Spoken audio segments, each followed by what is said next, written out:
The sandblasting process has many advantages, like prepping for coatings and roughening the surface. However, there are many drawbacks to consider. Hey, I'm DJ with Vapor Honey Technologies, and today I want to talk to you about the 5 reasons not to sandblast.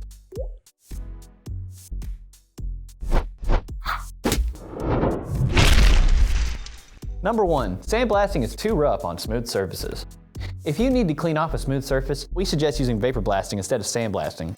The reason is that sandblasting is too aggressive on delicate surfaces. Sandblasting cleans by force rather than by flow, so you'll be running the risk of damaging and warping your parts. Number 2, sandblasting is dangerous for your health. Sandblasting generally uses silica in its process.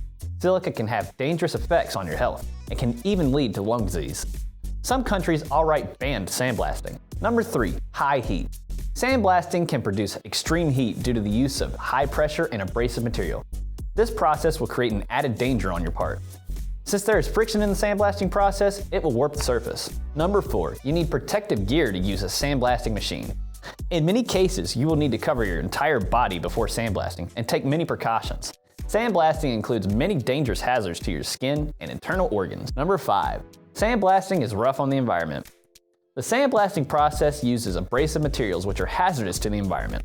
When inorganic materials such as plastics and metals are sandblasted, these tiny particles can find their way back into the earth, leading to long-term environmental damage. If you have any more questions about sandblasting, please call our sales team at 828-202-5563.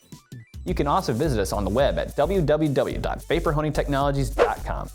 Don't forget to like us on Facebook, follow us on Instagram, and subscribe to the YouTube channel. Thanks for watching, and we'll see you next time.